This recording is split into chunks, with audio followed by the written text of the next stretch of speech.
Welcome back to the Beast Game Podcast, and today we're going to take a look at something that has already been out for a while, and it's on Amazon Prime, which is Tom Clancy's Jack Ryan, and now in the form of a TV show. Alec Baldwin played Jack Ryan in The Hunt for Red October. Harrison Ford played Jack Ryan. Ben Affleck played Jack Ryan, and Chris Pine played Jack Ryan, and now it is John Krasinski. It also stars Wendell Pierce, and the synopsis is: an up-and-coming CIA analyst, Jack Ryan, is thrust into a dangerous field assignment as he uncovers a pattern in terrorist communications that launches him into the center of a dangerous gambit. Go ahead and describe Jack Ryan, Keith. He's basically what I like to call the conservative superhero.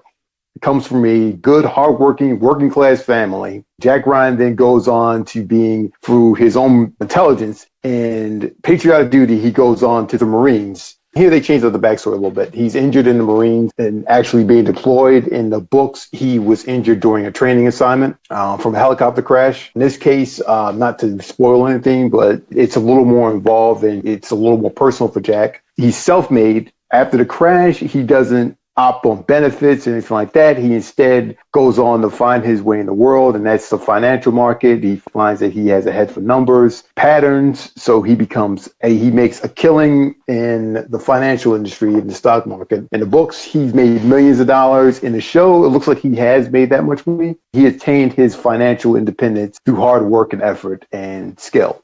Then he decides to join the CIA. He hasn't joined the CIA for financial gain. He joined it because it's something he can do. It's something that allows him to serve this country and so forth. So the character Jack Ryan, and from the books and from the actual TV show, this is Jack Ryan as he should have been. Flat out, John Krasinski is Jack Ryan. He's a hero. He's quick on his feet. He's quick thinking. I think Tom Clancy wrote him as being not so distinguishable. He wasn't really that good looking. He was actually a little bit above average height. He was not one of those Hollywood types. And I don't think John Krasinski is either. He does have that bookish quality look to him, which makes his casting pretty good. This show captures him perfectly. All right. So getting back to the story, so he's just starting off at a desk, and then he has the ability to monitor financial transactions. That's what his unit does in the CIA.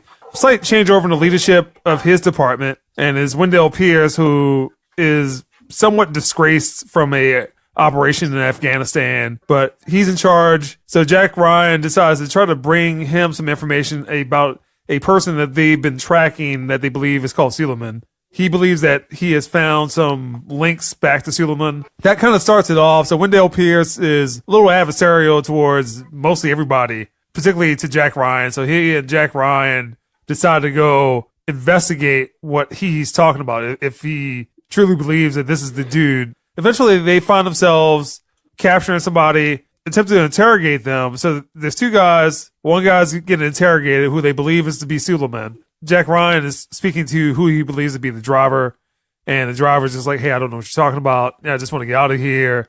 Turns into something a little bit more complex, where it's a breakout situation. They break out the driver, who is actually the antagonist of the show. And a lot of the back and forth is trying to track him. So, Keith, what did you think about Jack Ryan season 1? Season 1, I thought it did a very good job with the materials at hand. They made what was made for during the Cold War, updated it very well for the current climate. Overall look and feel of it was a little grainy, but understood why, because in some areas it looked kind of cheap. Like they actually filmed it in California, and they just, if you remember our old Hercules and Xena movies where they were in New Zealand and they filmed a desert scene on the beach. It was like you could kind of tell that they were filming. They were filming in Canada somewhere. It wasn't look like in the Middle East. It didn't kill the immersion. Got to keep the production costs down.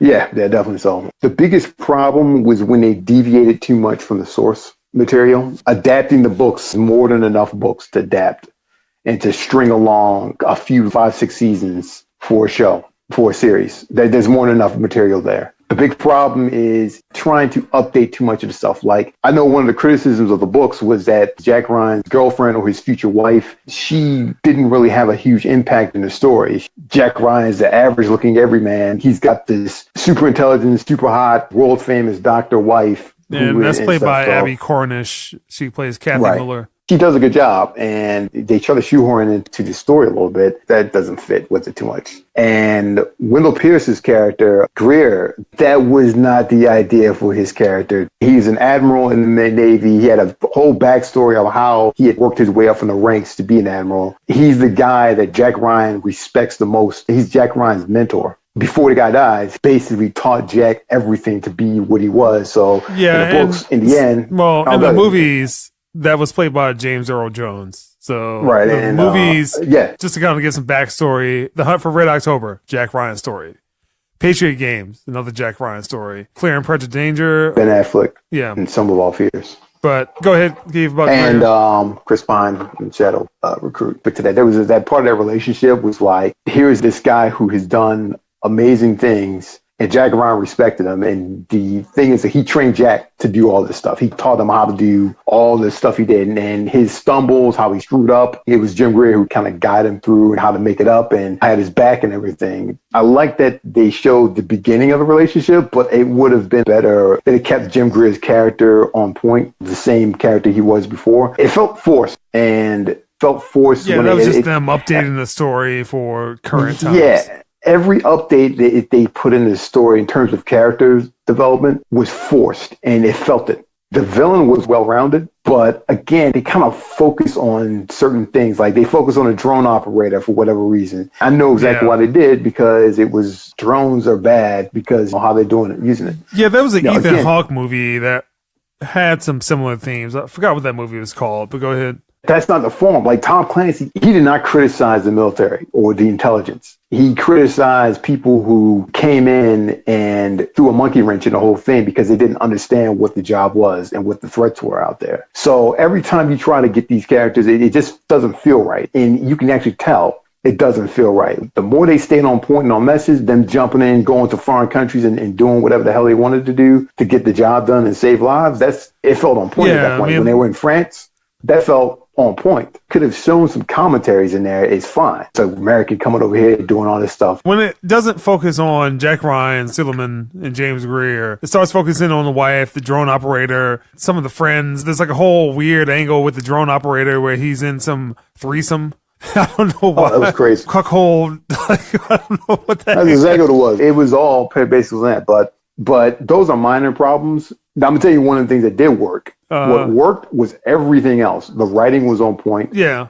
Like, I've never in my life seen a text message, an action-packed text message sessions through a game. I've never even heard of that. They're basically texting, and I'm like at the edge of my seat just looking at reading those texts going through. I'm like, oh, my God, what's he going to say next?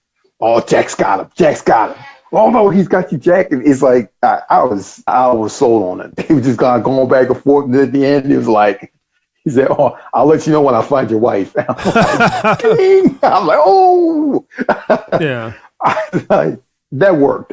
All of that worked. All the set pieces and action set pieces they had worked.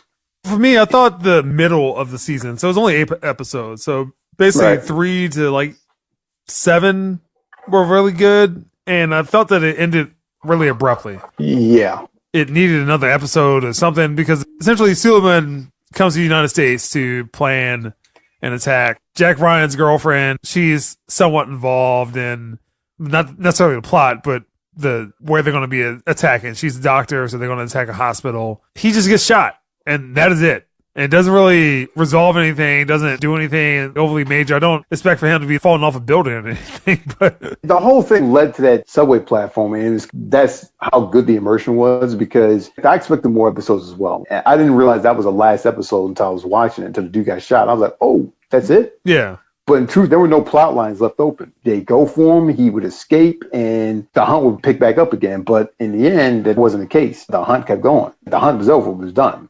They caught the dude, he kept his word, and it all ended well. The thing with Jack Ryan is there are plenty of stories that involve his family and friends. He's got a ton of those stories that are in there.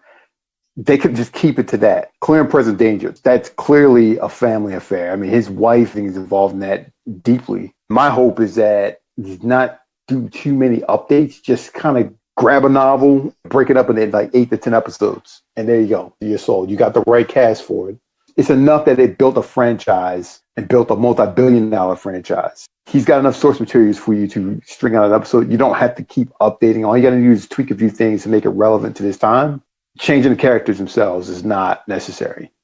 So, what score would you give Jack Ryan? I'll give Jack Ryan a 8. I was actually excited to see it, to watch it, and I wasn't disappointed. I had low expectations for this because as somebody that does like the Jack Ryan series, Some of Our Fears is okay.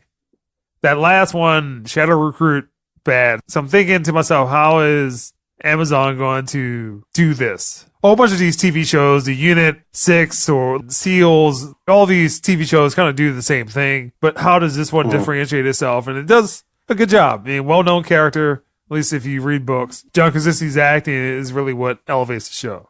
I was actually looking forward to this.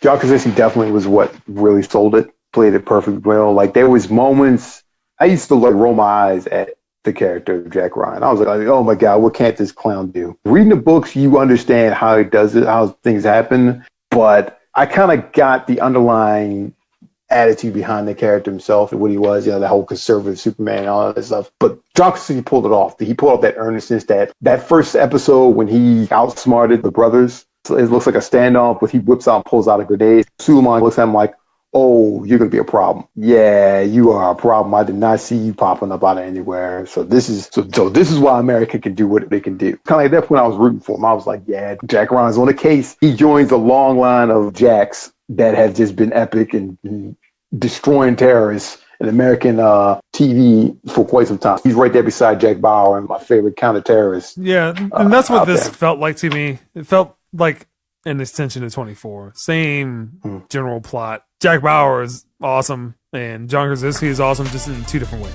Yeah, completely. So I give it an 8 also, and that's Peace King Pakih.